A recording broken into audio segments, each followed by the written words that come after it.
Yeah, from Blizzard. It's still like point based, and it has a smaller map. Pero it's still like Dota. You still have heroes, but it's unlike Dota where there's so many lanes and the maps a lot Okay. bigger. Yeah. But no creeps. There's No like creeps, yeah. no creeps. It's just I think they have creeps. yeah, it's like a custom game. It's super fun. Like Overthrow. yeah. Okay. Flax, are you recording? I am. Yes, actually. Alex has that bad habit though of fairly new players where they stay in lane when they're buying stuff. So, what do you care? It's called being I rich. lose. That's how That's what that's how he Alex does it does. in real life. Yeah, he browses the menu while standing in the middle of the road. So, it's just a game. All the customers are trying to get by him. Yeah. The creeps. Yeah.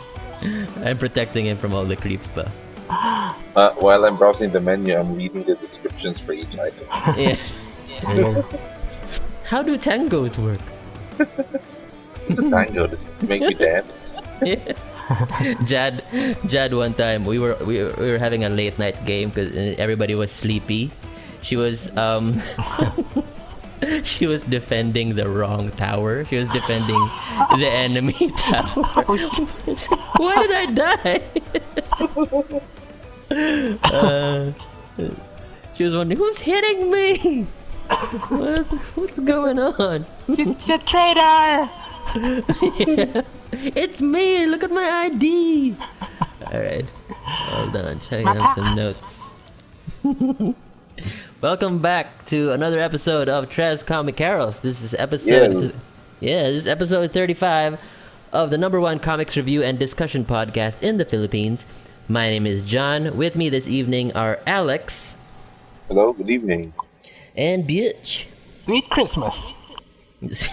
Oh, we'll get to that. But if you've been eavesdropping these past few minutes, we've actually been talking a little bit about Dota Watch, Dota 2. or just Dota, Dota 2, actually on The second Steam. Dota. Yeah, Alex, Butch just got off a game in which he lost. Good job, buddy. Yay! Top kill. Not even. No. And Alex just got home from deleveries, secret product deliveries. Is that right? It's not so secret, but No. it's still a secret. Okay. Yeah. Before we jump into some comics talk, I'm gonna cover some very brief nerd culture news here, and I realize that neither of you are remotely interested in this as I review this, but new. Sounds boring. Yeah, you're gonna be bored by this first one. New hints for who the victim of Negan is in the new season of The Walking Dead. Now, Butch, you're not caught up, I know. Yeah, huh? But You you can have a. You can Go spoil. on. Spoiler. I don't know who it is. It's a rough hint. But based on a clip that was shown at NYCC, it's a male victim. It's been confirmed that it's a male victim and somebody who Negan perceives to be Rick's quote-unquote right-hand man. So, guess what you will. It's probably Abraham, Daryl, or Glenn. Whichever of those is the right-hand man. So, I don't know. We'll find out. Although, it can be argued that it's possibly Morgan. Is that his name, the black guy? Morgan? Yeah. Or Carol, who is generally A man. Rick's second in command. Yeah. So if you care about Walking Dead, that might be of interest to you. I hope it's not Daryl. I'm kind of hoping it's Abraham. Alex really likes that character. No, he doesn't.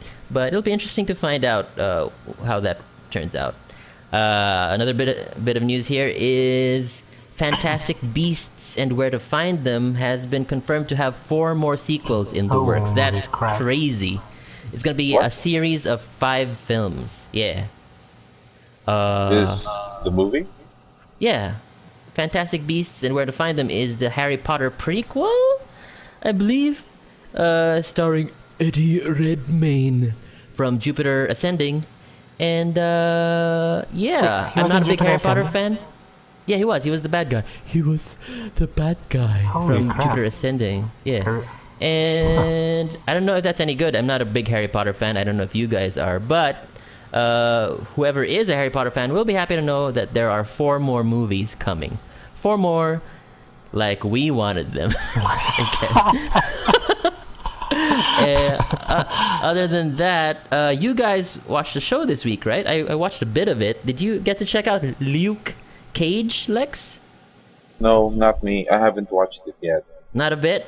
Not a single Not bit? even an episode, no. Okay. Maybe well, this weekend, maybe. Yeah, I watched a couple, 2 or 3. Ooh. 2.5, actually. Butch, did you get to see the whole season? Not yet. I'm about halfway through. Okay, let's just do some general thoughts so far. This way we don't really spoil any big climactic events.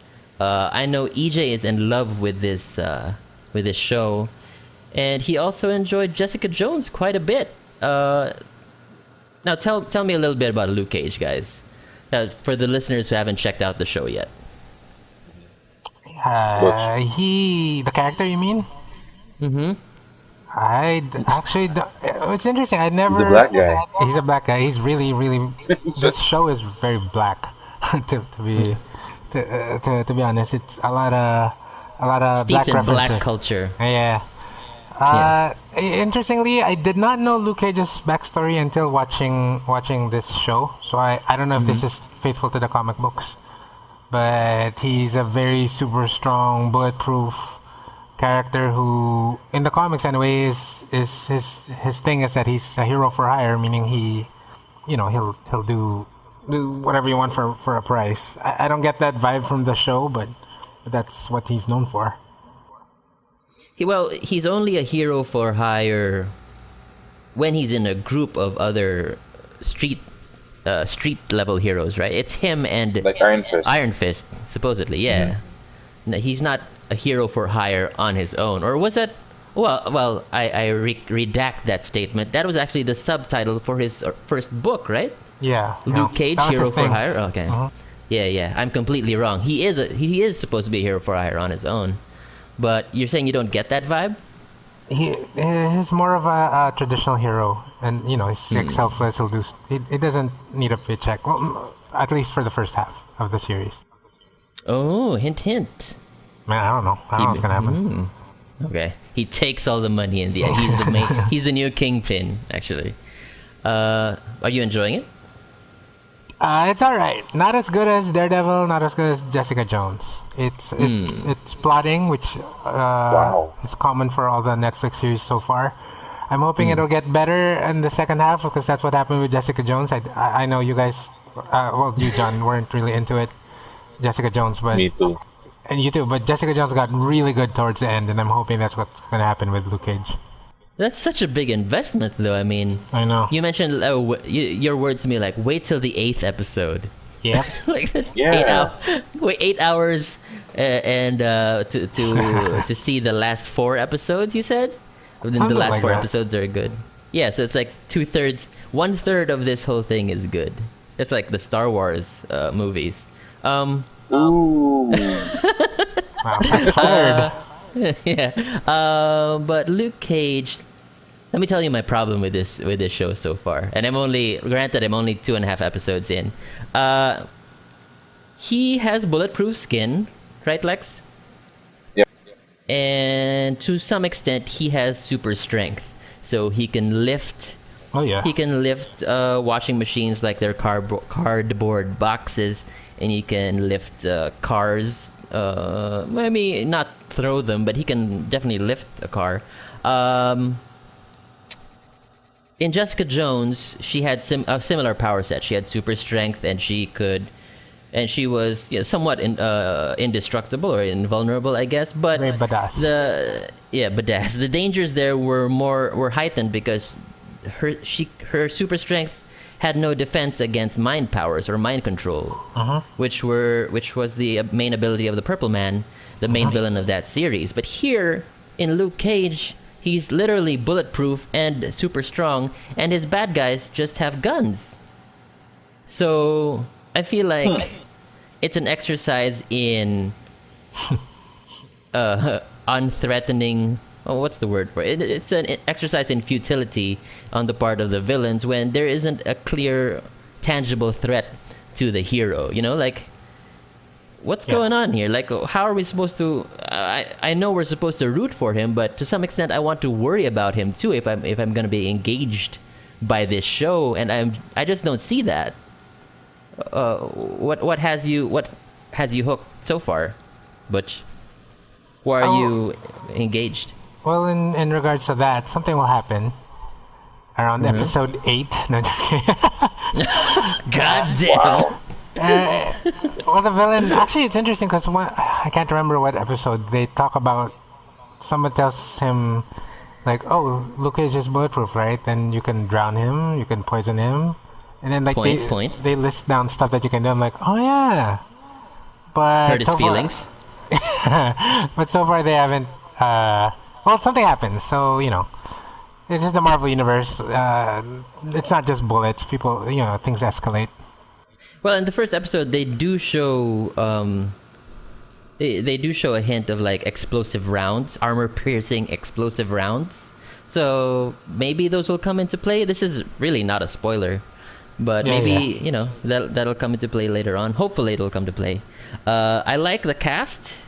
A little bit confused by the presence of Alfre Woodard in this series, considering she was in Civil War, playing a completely different character. But I don't know if that's just what's the word? Be the same character? No, it's definitely not the same character, and I don't know if that is just a manifestation of a lack of good African American actresses. No, a lack of good African American actresses, or I don't know what the problem is really. They could have found someone else, but I guess Alfre Woodard is she's a good actress. She's undercover. No, she's definitely listen to me. She's not the same fucking character. Right? Okay. She's not. Fine. Witness protection, Cornelius. Yeah. Misty Knight is here as a cop. I have no. Does she have a robot arm? No. No, but she has an afro, which is just as good.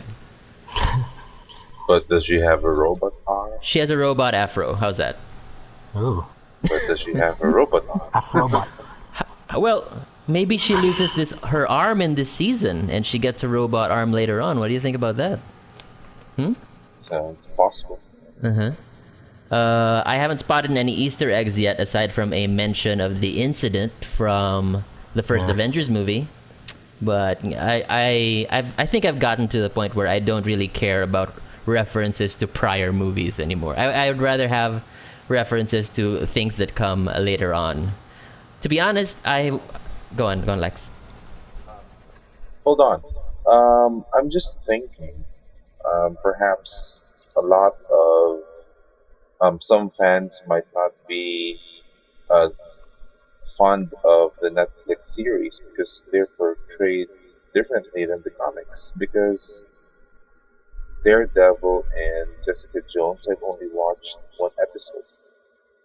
Both series never weren't able to hook me in after the first episode, and I wonder if Luke Cage will be able to do it for me. And now they're gonna do Punisher and Defenders or Iron Fist. So Iron Fist. yeah, maybe the next Netflix series isn't for old comics fans who are too attached to how the characters were originally written. No. Because go on, buddy. yeah, I don't know. Maybe it's how they paced the story or the episodes. It's that okay. actually. Because from my experience anyway, granted I'm not as big a Daredevil fan as you are, the portrayal is pretty good, but I had a conversation with my friend about this just the other day, and it's that the Netflix what's the word? The treatment the Netflix gives their shows is they're not TV shows in the sense that each episode stands on its own. How they work is that each season, the collection of 10 episodes, they actually act as one really long movie. You know what I mean? Okay. It's not a 10 episode series, it is a 10 episode single movie. That's just really, really long. That's why there will be some episodes where it's not really a cliffhanger. It just ends at an abrupt spot, and then it picks up right at that moment in the next episode. Well, So this it's is designed for binging. yeah. That's absolutely correct. They are designed for binging, but at the same time, not everybody has the time to do that. You know, I know I That's don't. true. Me too. This is why I really appreciated Stranger Things because even though that was by Netflix also, each episode did stand on its own, you know? That's true. Yeah. There's an That's actual working cliffhanger. Granted, each episode fed into a larger story. They weren't just, written willy-nilly to be A one chapters. big movie. Yeah, exactly. Do you feel that way, Butch? I guess I get what you mean. It's they're definitely not. They should be much shorter. I think you could easily get rid of 2 or 3 episodes for every series so far, and it would still be alright. Like Because better. how many episodes? How many episodes does Luke Cage have? It has 13 episodes. All of them have been 13. Yeah. Yeah. Stranger Things was 7 or 8 episodes, Okay. and that was was really very good. very fulfilling. Yeah. Yeah. That's interesting. That's an interesting point you bring up, Lex. I hope they learn from the fact that some fans are not happy with this treatment, but I get the feeling they're just gonna stick to it. I mean, season 2 of Daredevil was Yeah. basically just a setup for Defenders. Not even, compared to Daredevil season 1, it was vastly inferior. So, Oh, really? yeah, man. You've yeah, gone through it? No, You've no, gone through all of it? I saw most of season 2 and then I gave up. I mean, I like the Punisher, and I like the fact that he's been introduced into the Netflix Marvel universe, but god damn, it's just really, really slow. Yeah, I hope Iron Fist is not going to be as slow, but I'm pretty sure it is gonna be as slow. Yep. Yeah. Yeah. 13 true. episodes. I didn't know that that's been a staple. 13 episodes for each of these. That's crazy. I think a 13 episode movie. That's 13 hours, man. Wow. And we're supposed to binge that. If you compare the Marvel TV series from the current DC TV series, Yeah. does the pacing have a very significant difference? I'd say so. Like each episode of let's compare Luke Cage to Flash. I know it's Okay. an unfair comparison, but it's the only thing we have right now. If you compare Luke Cage to Flash, each episode of the Flash has a beginning and an end. Yep. I know that DC has this what's a creep of the week format that they abide by, but it works. It's traditional TV, I guess, Yeah, and that yeah. works. But they do it in such a way that it still feeds into a larger story. Oh yeah. I mean, granted, they don't run as deep as any of the Netflix shows, That's but fine. they're more fun. They're just more fun overall, Yeah. right? I don't know. I want to like all the Netflix shows. That just hasn't been a reality for me. I'm excited to see Defenders, and Sigourney Weaver has been confirmed as the villain for the Defenders TV show. I hope she's not just another drug lord, because that's getting really boring. Who's she gonna be then? Nobody knows yet. There's a rumor that she will be Mephisto. Did you Ooh. read that? Yeah. Mephisto. Well, listen. If the Ancient One can be Tilda Swinton, Mephisto can be Sigourney Weaver. It wouldn't be the first time she's played a. Yeah. They have the It same wouldn't be hair. the first time. It wouldn't be the first time Sigourney Weaver has played a demon. So, we'll see. See about that. Remember Ghostbusters? I mean, she did it. She did it right. Yep. And she could Only pull off Zool. the look. So yeah, that's it for Luke Cage. Are you gonna finish the series, Butch? I will. I'm for sure I will. I just took a break and maybe in a week or so. Yeah. It's free. Well, yeah. If you want a superior black crime culture TV show, I recommend The Wire. EJ said it's just a little too slow for him. I'll agree with that. It's a little slow, especially if you're not accustomed to that sort of genre. But it's honestly really really good. HBO's The Wire, and if you want to learn more about that black exploitation sort of thing side of things, Netflix recently wrapped The Get Down, which is a series set in the 70s, and it's about the origin of rap and hip hop and soul. So that's only 8 episodes actually. Check that out if you haven't seen that yet. I think that'll do it for Luke Cage talk. Will you still bother seeing it, Lex? Maybe in the future, but at the moment, I would probably just pass. You pass, yeah. Yeah, just give it a pass for now. So you gave up on Daredevil and JJ, right? Yeah, man. After the first episode, it was like, Yeah. yeah, it wasn't that interesting compared to Stranger Things. Sure. So yeah, it was the hook of the first episode. Both shows weren't able to do it, so I doubt Luke Cage would be different. I'm actually at this point more excited about Iron Fist over any of the other shows because it should have the best fights, right? That's true. Yeah, Because Iron Fist is a better fighter than Daredevil, I think. and it's that dude from Game of Thrones, right? Yeah, yeah. The Finn. Knight of Flowers, Is that his name? Finn something? Tyrell. Finn Jones. Huh. What's his name again? He's a Tyrell. Yeah. Tyrell. Loris Tyrell. There you go. Yeah, the Tyrell kid. Yeah. Tyrell Kid. Let's move on to some comics talk here. What did you read this week, Lex? I read Wonder Woman number Number? number 8. Number 8. Wonder Woman number 8 by Greg Rucka and art by Bilkis Evely. Ooh. And it's I picked it up because I was interested with the new artist, Hmm. and it looks very good. It has very European feel to it, and the story. I think it's supposed to be a standalone issue. It's about Cheetah before she became Cheetah. She's a doctor, Dr. Miranda, an archaeologist. So the issue basically shows how she was trying to find um, the existence of the Amazons. Mm-hmm. That's basically it.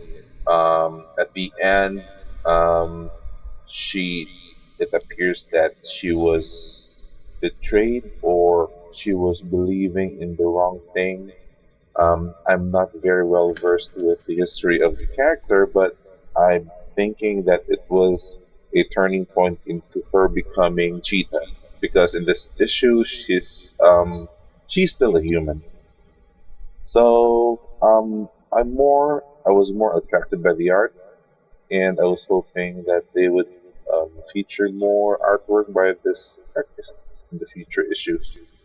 So yeah, I like it very much. Is Liam Sharp still doing the odd numbered issues? I think they're still gonna do it after this one with Nicholas Scott. Well, Nicholas Scott was on the even numbered issues. Yeah, I think they're still doing the alternate artist per issue. Okay, so this is I a think this is fill-in. just yeah, a fill-in. I think Okay. I'm not sure. All right, that's interesting. I really want to see where the Liam Sharp issues go. Not as interested in the Wonder Woman year one stuff that Nicholas Scott is doing, but yeah, it's good to see that you're checking that book out. I think you and I are the only Yeah. ones reading it right now. You're, I think so. I doubt anyone else in the shows reading Wonder Woman aside from us. Bitch. No, not me. What you reading? What you reading, buddy? I read. What did I read? Seventh Eternity #1. Oh yeah, time to tag team on that. Did you read that, Lex? Rick Remender's new joint? Yeah, With Jerome. actually, yeah. Sweet. I want to hear what you think about it. Oh, all three of us read it. Nice. Yeah, With go. Jerome. We're friends. We Set it friends on up. Facebook. Set it up, Butch. Oh god, I won't be able to do this. I don't understand much. It happens on a planet, or maybe a realm called Zal? Space Western. Here we go. Yeah, it's a high fantasy comic. I'm gonna insert epic music here as you're setting it up. In a faraway world. Mm-hmm. A story of a man and his dad. How do we set this up? We open. No, it's just a dude who's like took his family to sort of, he was exiled or cast out of this other place, and then whatever was chasing them catches up to his family in this issue. And through exposition, we find out that there's this evil dude called the Mud King, and I didn't really understand what happened with the Mud King and the father. And, Don't worry, me too. Yeah, and do we do spoilers here? It's a first issue. I think it's fine. So yeah, sure. So this family's been on the run, and I guess the general of the Mud King catches up to them, and the patriarch, or the father of I think the main hero, puts up a stand, and he gets, we presume that he dies, and because of that, the hero has to go on a journey to get back to where he came from. Instead of running away from the Mud King, he goes straight to him for some reason, and that's the cliffhanger. He apparently they know each other, or our main character, what's his name? Like Adam Osiris. I guess he grew up in that area, so he runs straight back, and yeah, there you go. That's what happens. Yeah, and it's captioned there also that his father, when he was still alive, his father made him promise to never hear the Mud King's offer. No, right? Yeah, that's a big thing. His dad said, like, they're gonna send an emissary here to make us an offer, possibly to make us rejoin their kingdom. Whatever you do not listen to that offer. And in this first issue, as soon as the father dies, that's the first thing Adam does. Like, he goes on a quest to see the Mud King, and it's hinted that it's with the intention to listen to his offer. But, we don't know. Maybe he's going there to kill him, or to secretly ally himself with other people to find a way out of the clutches of the Mud King. I don't know. It's interesting. And when was the last time we saw Rick Remender working with Jerome Pena? Like Uncanny X-Force? Uncanny X-Force. Yeah. It's been a couple of years, right? What's he been doing? Like 2013? Well, no, he did Rage of Ultron.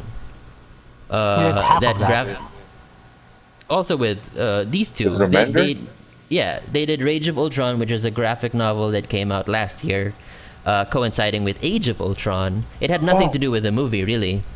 I haven't read it yet, but it was supposedly really good. But I'm really happy to see Opena back, and his art is as good as it's ever been. Like, I'm not sure if these are inks or pencils. Looks like pencils to me. What was that? Looks like pencils, but they're very clean. They're very clean, and this is no longer Dean White on top of his stuff. I think it's Hollingsworth, Or Matt Hollowell. Hollingsworth. One of them. Matt. Yeah, either of those guys. Apologies. But this looks great. Hollingsworth. It's Hollingsworth. Yeah. Thanks. Yep. Yeah. No thanks, Butch. And Sorry. this looks really good. If I were to describe it, I described this to Butch in a really funny way the other day, like, because he doesn't like comics that feel like Tolkien fantasy. So I told him, and you might understand this, Lex. This feels like post-Weatherlight Magic the Gathering. Would you agree? Oh, I have no idea what Post-Weatherlight is. Post-Weatherlight Magic the Gathering. Like, you know what Magic the Gathering is, of course. We've I played it a know. couple of times. Yeah. Yeah. It came in editions. Like it had Ice Oh Age. no. It had Ice Age and then Visions and then Mirage. Yeah. I forget the order, but those first few editions, or what are they called? Sets. They're not. Yeah, there's first few sets felt very fantasy based and very Tolkien and sort of Shannara sort of the treatment. And then when Weatherlight happened, it started feeling more and more like Final Fantasy because technology got introduced into the world. Okay. And that's kind of how this feels. Okay. Seven So to next- Eternity feels a lot like post Weatherlight Magic the Gathering. Alright. First of all, I want you to put. You remember the music you put when Alex went off about Pokemon? Yeah. You know what to do. Yeah. Do that to yourself. Okay. Okay, Lex, what do you think of this first issue? It's too much to take in. Yeah. For a first reading. Really? Okay, go on. For me, yeah. I'm sorry, I'm not such a big nerd as you are. But Post Weatherlight. I'm sorry too. the world building is most of the time when I read books, I rely a lot on the world building to understand what's going on. Sure. The difference here was at the onset of the book, the events barely had enough information for me to latch on and make a reference as to what's going on or where they are, or what is the world that they are currently at or in, and stuff like that. But as the book goes on, then you get those hints and ideas as to what the world really is. So Yeah. it's sort of maybe a typical remender because that's how he writes his sci-fi. But at the same time, it's fairly new to me because I had a hard time trying to digest everything with a first pass through the book. So I had to read it again the second time to understand what was going on. Same. Yeah, but See- it's not saying it's bad. It's just it Oh, yeah. was too much for me Right. when I read it the first time around. For people unfamiliar with how Remender writes, he does not use captions or hardly ever does. Most of the captions in his book are inner monologue of the main character. Like it was like that for Fear Agent. It's like that for Black Science. And in this case, it's exactly the same case, except it's not. It's fantasy. So there's a lot of very foreign elements that Yeah. were not tackled in his other books. But really, it's the same format in the sense that it's inner monologue, fleshing out the story and creating exposition, and we're technically in the same shoes as this main character because he knows nothing about the Mud King's realm, and I get the feeling our hands will be. What is that? I think he knows stuff about the Mud King's realm, right? Like, didn't he come from there? Like, they're all familiar with him? Well, Did you they get that know who vibe? he is. Yeah. I did. Like they know who he is, and the sense that his family abandoned people there, but he grew up as an exile. So I get the feeling that our hands. Yeah. I get the feeling that our hands will be held more in the second issue, and this first issue was just setting up, and then I guess an easy way to what's an easy analog for this. I felt a lot like this was sort of like American Civil War. Think of it as what's the word when you abandon your army, when you defect from fighting for your side. Think of it as that. It's a magic or fantasy treatment of the American Civil War, and his family, the Osiris family, defected from whatever side they were supposed to fight on, and their side lost. And now he has to go back to parley with whichever force is now in rule, Which is and the Mud King. the Mud King, yeah. So it feels a lot like that, except it's fantasy based.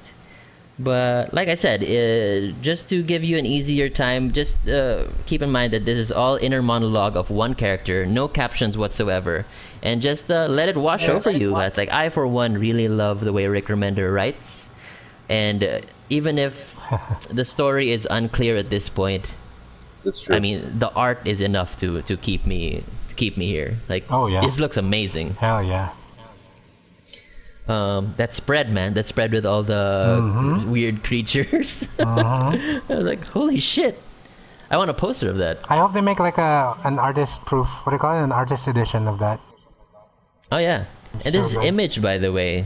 Yeah. So I don't know how commonly that's gonna be. Like, I would love for this to be collected in a oversized hardcover. Like, at the end of this issue, it says "See you in 30 days," and Jerome Pena isn't super fast, but I get the impression that he has like 6 issues in the can, because he hasn't been around.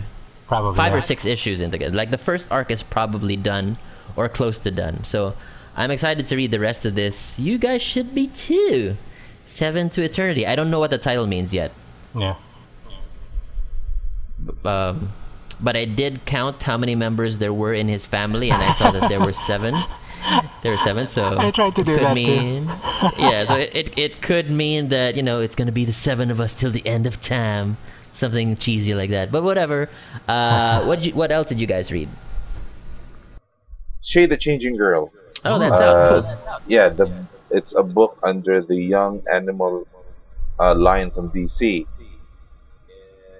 I thought of reading it because I read the first Shade, the one by I think it was Peter Milligan Wow. back in the 90s under Vertigo, and Smart. it was, I think it was Milligan and Figueredo, if I'm not mistaken. But the the original Shade of Changing Man was weirdly good in a Peter Milligan sort of way, and I actually enjoyed it. Now I thought of trying this new iteration of Shade, a new chance, and it's still very weird and good at the same time. And I enjoyed the first issue um, because in this issue we have it. They still reference the old Shade, but that character isn't part of this story anymore. Is he It's dead? it doesn't say. Has it changed? Yeah, but Mm. the artwork complements the weirdness of the story. It has a lot of very Grant Morrison-y Mm. weirdness into it, but Oh, not too much. Not too much. Just enough to give the book that um, weird taste because it's Shade. It has to look weird and crazy. right. So yeah, I like it. I'm actually enjoying the young animal line for now. What can she do? Um, as of the moment, she can project crazy stuff. Like Grant Morrison? Yeah, like Grant Morrison. Um, it's not clear what's the goal of the current character is because the human form that was, let's say, possessed by the creature that's wearing the shade suit is a teenage girl that was comatose. So the character is using her body in this planet, but is having the powers of shade, so influencing the people around that person with crazy things like images and stuff. Oh, So yeah, it's hard to explain. are you It's enjoying it? it's a very yeah it's a very visual book, and Hmm. it actually works for me. Okay. So yeah, it's worth a try. It's not for everyone, but it's very fresh considering the state of the comic book stories that we have been used to for the past few years. Mm-hmm. I also read something that is definitely not for everyone. Doom Patrol #1 Yes, by Gerard Way and oh my god, I apologize, I forgot the artist's name. Butch, did you read this? I tried. I like it. We'll get to that. You guys should talk about it. Yeah. Artist by Nick Darrington with Nick colors Darrington. by the amazing Tamara Bonvillain. Great Oh. colorist. Butch, you said you checked this out? I mean, I'll talk about it for a bit, but I really want to know what you think. It's fine if you don't like it, but I want to hear an outsider's opinion on this thing. I understand Doom Patrol isn't necessarily your cup of tea. Yeah. Yeah. This first issue, let's set it up. The first issue focuses on, as far as I know, this is a brand new character called Brinky. Casey Brink, actually. Okay. Questy Yep. Boinkwy. And Brand new. she is a paramedic or an ambulance driver, whichever one Ambulance is more driver. appropriate. Yeah. Yeah. And she's kind of a weirdo, but she has a heart of gold. Like her words, you can be going through the hardest time of your life and I'll hold your hand through it and stuff like that. She's a really nice girl, somewhat eccentric, so to speak, but she has a heart of gold. And one day she sees a robot man get run over in the middle of the street, and she collects the remains, and things get weirder from there. Like, it isn't necessarily a very linear first issue. There's a lot of cuts to very strange vignettes. You That's true. see what you think is an adventure going on in the microverse inside a burrito or a gyro, really, and you cut to whatever their Professor X character is doing. Niles Calder. Yeah. There's a 8-panel page of him just playing on a keyboard, trying out some synths. There's another weirdo named Ricardo. I'm unfamiliar with this character. Supposedly looking for Danny the Street. Now, if you're an old school Doom Patrol fan, there's a bum going through bricks because he's looking for his friend Danny the Street. This is very weird, and I imagine very off-putting to people who have no idea what's going on. But if you like old school Doom Patrol, there's a lot to love here. There's also a lot to dislike, but there's a lot to love, personally, I think. Butch, what's your take on this, buddy? It's so Vertigo. That's what I'd have to say. What does that mean? I don't know. The feel of it and the look, even though definitely there's no one particular Vertigo style. It's not like there's a Vertigo. There was a Vertigo house style. But if I had to like think of what a Vertigo book would look like and would read like, this is like exactly it. I would agree with you to Yeah. a point, but go on.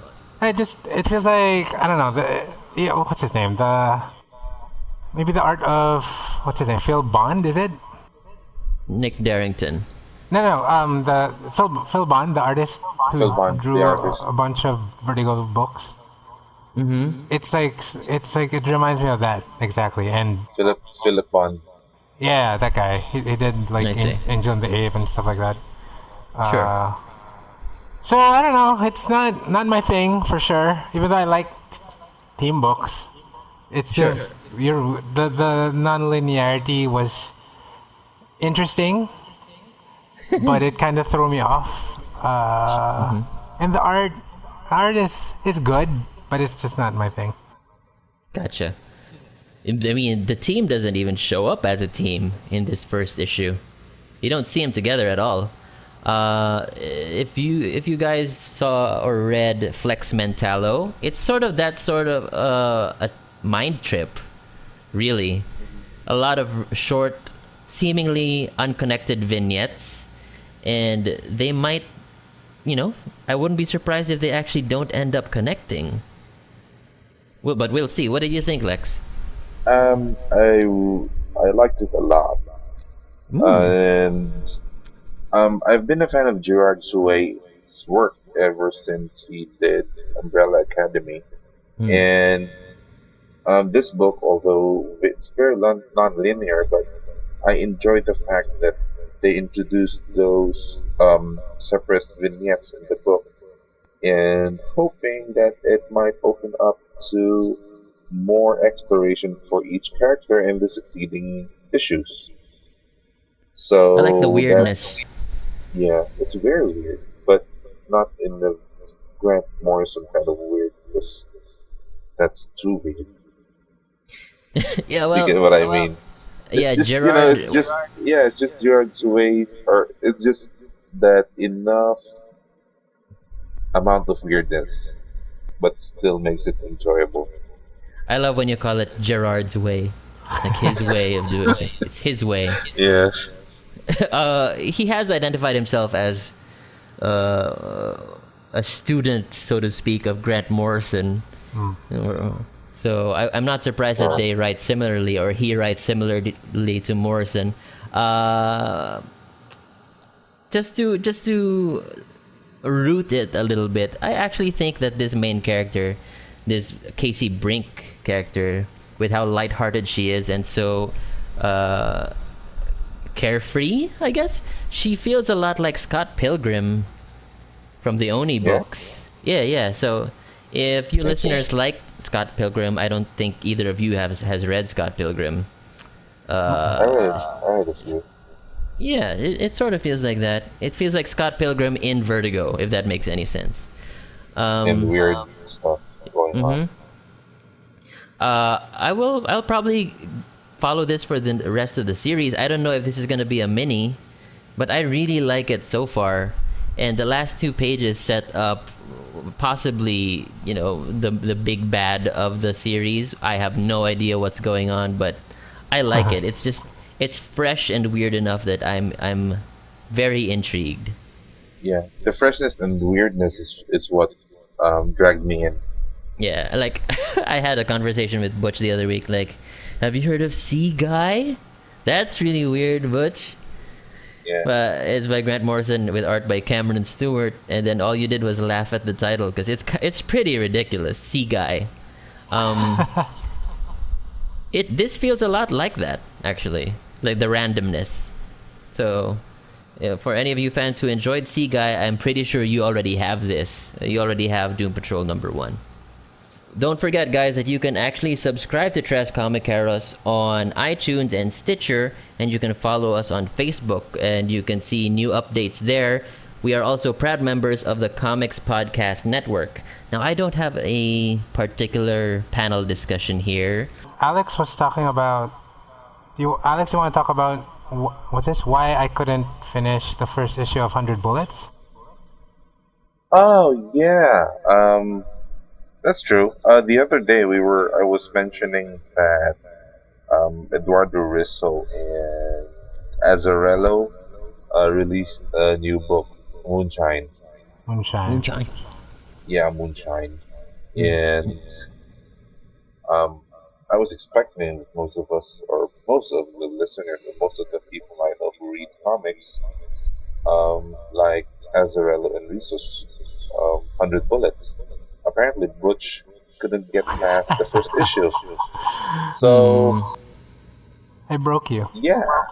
Can you Same thing further with explain why? how Well, about this can be our first panel discussion, I guess, because this relates to a previous episode's discussion about your comic book threshold, which we've already discussed. Oh yeah. But, yeah, go on, It's Butch. kind of similar, I guess. How about this? I couldn't get past the first issue of Scalped. What? I know. Are we still friends? Are we cool? Sorry, guys. Whew. Man. Oh man. It was free too. It was like free on the Vertigo website. Actually, maybe that's why. I don't know. I feel like Why, I'd be Butch? more invested if I paid for it. It's like Was it the art? No, it wasn't the art. You just I don't don't know. like Native Americans. It was, it was I think, what the common thing between the two of them. I'm sure there are reasons why distinct for each one, but it's. I want to say it's because it's normal people. Although I read Criminal, so I don't know if that's it, but I guess I want like something visual, something different, like something not reality when I read a comic book. I think that's Well- at the base. That's what it is. Well, is Criminal set in the present day? Yes. Oh well, Oh, it it jumps is. around, but yeah. Because I was just about to say that maybe you don't like crime stories, but you need for them to be set in an era. But then you like Criminal and it's the present day, so that's not it. Are they wordy? I don't remember actually if they're wordy. Scalped is not have you working read now. Powers? Sorry. Have you read Powers? No. That has superheroes though, right? Yes. No, but I never tried though. I don't like the art. The art's it's a little tough, yeah. So for you guys, there was no problem at all. I think somebody told me that the first issue of 100 Bullets, like the first issue is kind of slow, but once you get past it, yeah, it's easier. I don't know. It's one of those things that you need to be in the mood for. Like, yeah, you don't wake up on a Sunday, on a perfect Sunday morning and go, I'm gonna read some 100 Bullets today. You know what I mean? Like, you need to be in the mood for it. Not necessarily in a bad mood generally, but you need to, in the mindset to be like, I'm gonna read a serious story about some deep characterization. Yeah, it's very serious. Yeah. And I think that's the kind of thing, that's the kind of mindset you have to be in for Scalped as well. Like, okay, I guess this can be a good panel discussion. Do you guys find that you need to change modes when you read different books? Change mental modes. Not necessarily different titled books, but different genred books. Well, yeah, definitely, because when I read, let's say, for example, Planetary, Hmm. I have to set aside a whole afternoon to, A whole to what? sit down, a whole time in the afternoon to just sit down and read it. Hmm. And compared to, you can just pick any X-Men story and just read through it. Afterwards, you can pick another, let's say, Avengers or another superhero book, and it's very easy to digest. As Right. compared to other books, let's say Planetary or even Scalped, it takes time and invested attention to read through it and appreciate the book. So the Yeah. mood and your um, state of mind has to be adjusted to fully Right. comprehend, or at least to fully, appreciate what the book is trying to deliver. Yeah, I mean, like I'll be lying on the couch reading like a 12 issue arc of Fantastic Four, and when I'm done with that, I'll be like, oh wow, that was a really great Fantastic Four story. The last thing I want to do is read about the plight of the Native Americans. You know what I mean? Like, as honorable a discussion as that is to have, that is the very last thing I want to read. I will not read Scalped after reading a superhero book. But if I read Scalped first, I'm ready for anything. You know what I mean? Like, I'll read anything at that point. You throw it at me, I'm ready. Like it broadens your I guess to an extent it broadens your, not necessarily your perspective, but your taste. It broadens your taste for being experimental. Your tolerance. Your tolerance, sure. Like I Yeah. said, this is the same artist on The Goddamned who I said makes everything look smelly. Yeah. Yeah, so RM Guerra is one of those guys that if you look at his art, you are absolutely ready for anything after that. Like, it's not bad art. It's just very visceral and raw. Heavy. It's an assault on the senses, really. Like, it makes you feel things. What about you, Butch? Do you feel like you need to be in different mindsets for different kinds of books? Actually, I think so.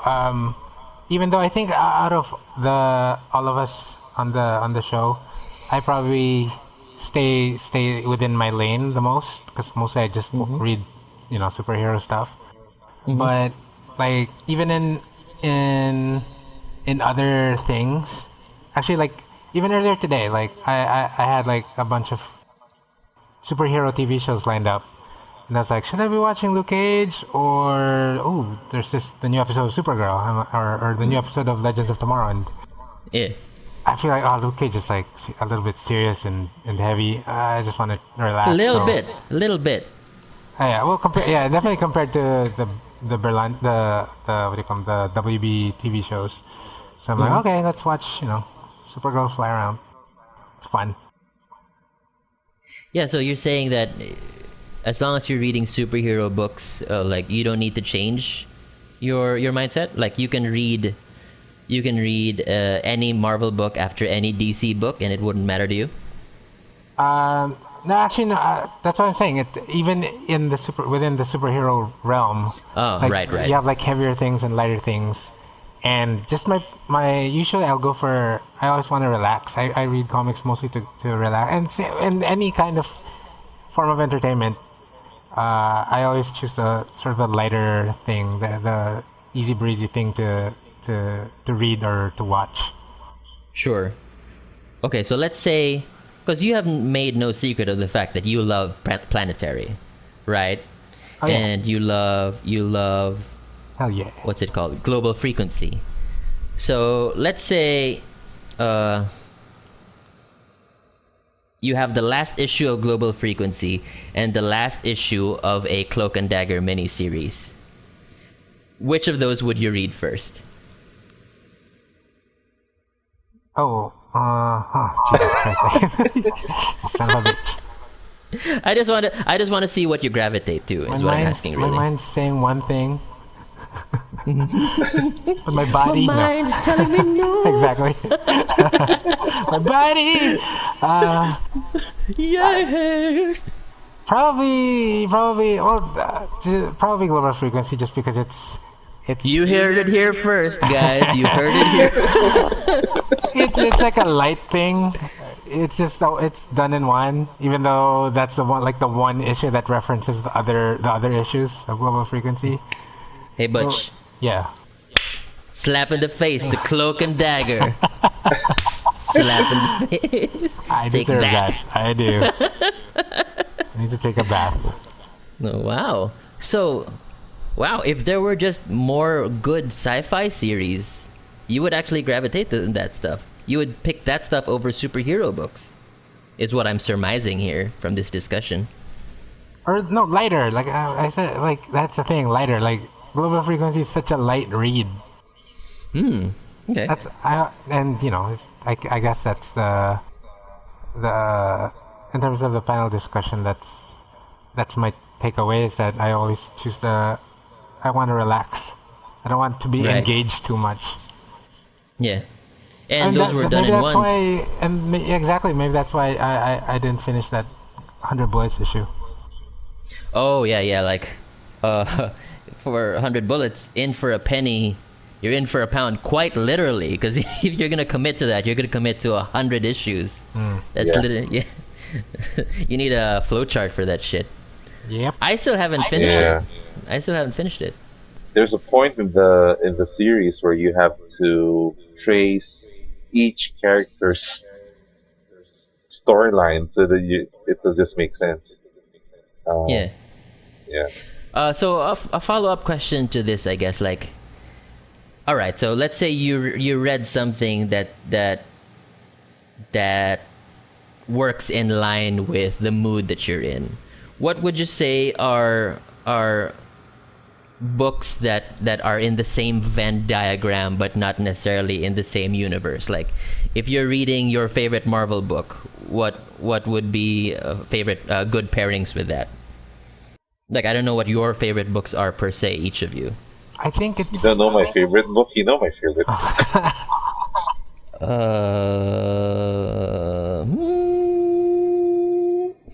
I don't know any books that are currently running that you like. Books that haven't ended. Okay. Have to remind them. Books that are over. I don't know any wow. books that are not over. What's your favorite book right now, Lex? Actually, Doctor Strange. Oh, man. I heard the sadness in that. Okay, let's say your favorite book right now is BPRD. Okay. Okay. Well, not really. It's okay. Staff in the face. Whoa. What's going on in this episode?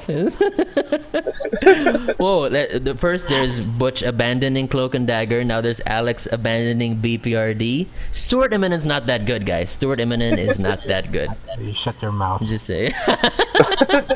Oh shit! I feel really bad.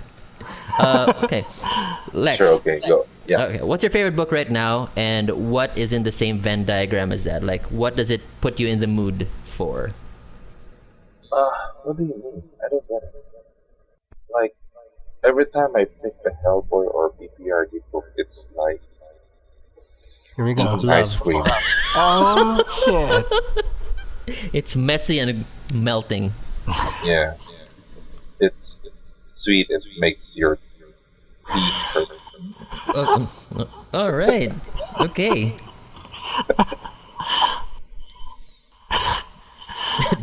Do you need a minute to think about it? That's really weird. He is thinking about it right now. So it's quiet. Smells like bleach. What about you, Butch? For me, it's instead of a particular book, I think it comes down to particular writers. Okay. Because there are I'm the some same way, but go writers. on. Yeah, there are some writers who, and this doesn't say anything about quality, but there are some writers who they have. They're not style, but they're always involved in long projects, and that's how they develop their runs. So you have Kurt like Music. exactly, or a Mark Waid or a Peter David, and you can't just pick up a random issue cold of like X Factor. You have to. It's better, or you can, but it's better if you'll get so much more if you've read through the run so far, right? Yeah, if But you're for committed. me, yeah, and for me, a writer like, for example, Warren Ellis, he, like we're talking about with Global Frequency, he doesn't really write around character so much as he writes around ideas, right? Ideas. Yeah. So usually from my experience, it's like one issue is one idea, and whatever the characters he has, he'll work around that to explore that idea. So it's easy. It's so easy to enjoy, and his style too. He's not very wordy, or if he's wordy, it's like it's more for exposition, not necessarily for characterization. So it's and he paces stories really fast. So it's extremely light reading, and that's my thing, right? So something you can just take to the bathroom and read in like 5 minutes. Right. Something you can read in 5 minutes too is like every Cloak and Dagger comic that has ever come out. You'd be surprised. I probably would be. I'm That sorry. guy, Bruce. that was the 80s. They wrote a lot of dialogue, Okay. a lot of panels. So Lex, what's your favorite book right now? It's hard to say. I have no favorite book right now. It's just when I encounter a book that's really good, it's like eating or taking a bite from a very flat sandwich. Are you hungry, buddy? so I know you just came from out. It's hard to explain because superhero books, they're very generic and bland. Oh Really, man. most of these days. These Mhm. days, it's very hard to get excited reading a superhero book. Mhm. Um, but one thing that comes to mind, I recently just finished The Fade Out by Hmm. Brubaker and Phillips. That's a really good book. Mhm. It's like eating a quarter pounder. Every bite is just full of flavor and Oh stuff. god, Jesus Christ. Yeah. Yeah. like a big and tasty. So it's hard to say what's my favorite book right now. But it's when you read a book that's good, then it could be a favorite. Okay. How about you? Or I'm hungry. It's midnight. uh, right now, I guess I would say my favorite book, and this is, you guys know this. It's Doctor Strange, and sadly, it's about to end. Uh, so more regularly, I guess my favorite book is a toss-up between Invincible and Rumble. One of those two. Oh, okay. And Oh, Grant, those two are actually very light reads. Like they're light-hearted, not necessarily light on story, but generally very what do you call it? They're bright books. They don't deal with a lot of really deep emotional scars or whatever. Maybe Invincible does a little bit, but nothing crazy like Scalp. But even though I love those books, like if I have a pile of Vertigo books and a pile of Rumble and Invincible, I will actually read the Vertigo books first. Like if I have some Scalp there, or maybe something more serious. If I have the Goddamned there and I have some Invincible on the other side, I would actually read the Goddamned first, or the Southern Bastards first, because like it's like your feelings are a piece of meat and you want it tenderized first before what's with the you deal with food? all the food references. You want to deal with the hard stuff first, you know, and then you. It's like going to the dentist. All right, you go through the pain first, and then you get a piece of candy afterwards. You know what I mean? Like, it's good for you, but it's painful. But at least some good stuff is coming later. I don't know what's with all the weird eating metaphors are this episode, but Oh, okay. yeah. For you guys, I have a question. If so, you're saying about like if you have this and this, right? Which one you'll read first? What if Mm-hmm. you could only read one stack forever? Oh man, this is one Like of you can those only desert read desert island bullshit. Okay, you what's the can only question? read man, I don't even know. Sand no, like say mouse I hate and sand. Gets everywhere. Sandman and what else? Some other deep heavy stuff like 100 Mouse, bullets. Sandman, and Like I don't know, 100 bullets. I'd kill myself. Is what I'd do. But that's like that those are great works, right? Like those are like some of the best comics they've ever made. Not as great as each other. Or whatever. And on the other Okay. stack you have what's the lightest? Like Oh, they're something. not. Those three books were not separate stacks. Oh no, that's one stack. Okay, okay, okay. I thought I had to choose between those three. No, you get all three, Okay. buddy. And Okay, okay. on the other stack is let's see, or whatever you think is easy reading. Because I would say Mm-hmm. Spider-Man, but you don't like Spider-Man. Fantastic Four. But that's your favorite. Mm-hmm. Oh, okay. So it can't be that. Yeah, let's say like Bendis. No, not Bendis. Let's say Mark Wade comics, Mark Wade Flash Okay. or something. Mm-hmm. Astro City. Okay, sure. It's like And some light Invincible. comics, easy Right. reading. Yeah. What would you read? You can only read one. Like for the rest of your life, those are the only types of comics that you can read. Wow, for the rest of my life. Yeah. Uh, wow. I would actually pick the serious stack. Whoa. Yeah, cause Look at you. thinking about it as an artist, that's the stuff. That's the kind of stuff I draw anyway. Like I don't draw superheroes, not much anyway. Like I draw sci-fi, horror, and fantasy books. I hardly ever draw tights and spandex. So I would rather be reading the stuff that, that my art can actually relate to more. No? That's heavy. Oh, even though, but you're gonna read them, right? Not just look at the pictures. Absolutely, but it's a comic book. It's a visual medium, so I'm not just going to be enjoying the story. I'm going to be studying the art as well. Right. What about you, Alex? Well, I think it boils down to if the story is a lot more engaging. Because if I go with lighter books, um, they're fun the first time, just the first time around. Mm-hmm. It's like Batman Year One. Although it's a superhero book, it doesn't get old even if I read it and then reread it a couple of times. Compare it to, let's say, New Avengers. Yeah. So I would pick a book that's a bit more on the serious side, or if the story serious has a bit stack. more, yeah, if the story has a bit more essence, or yeah, compared to Maturity.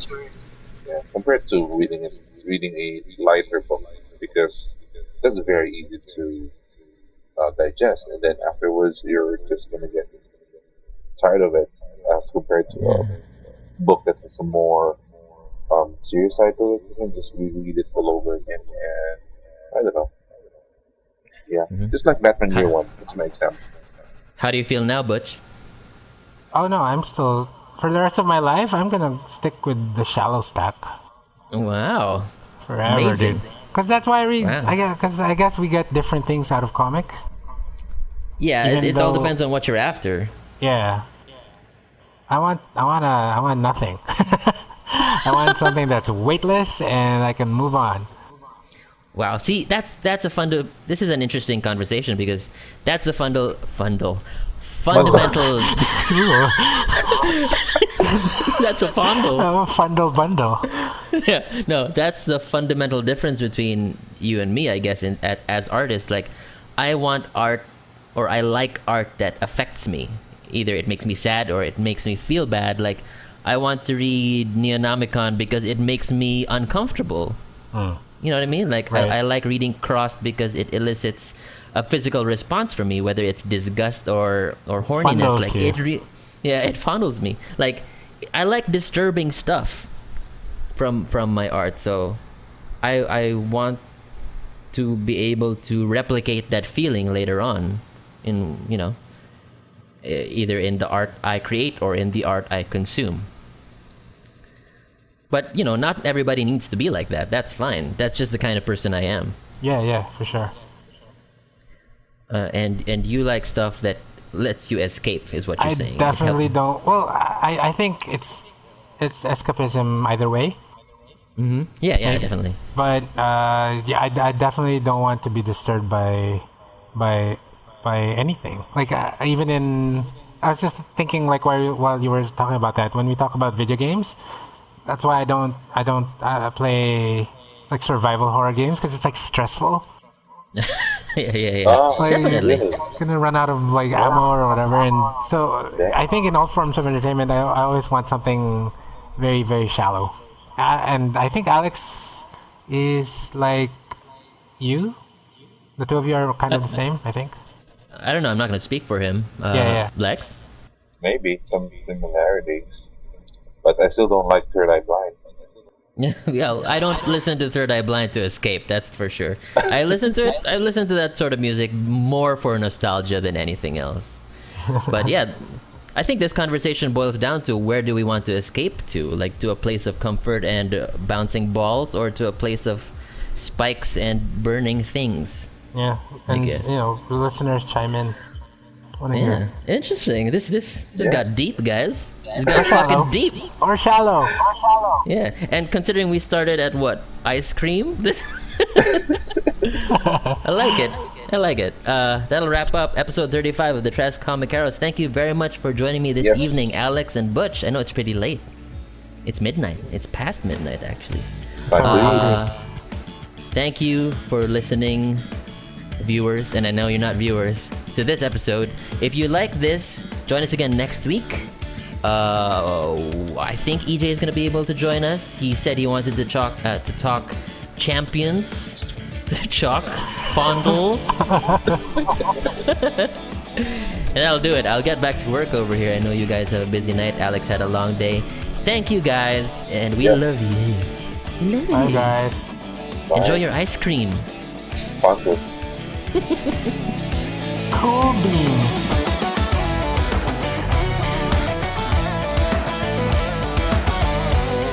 That's fun.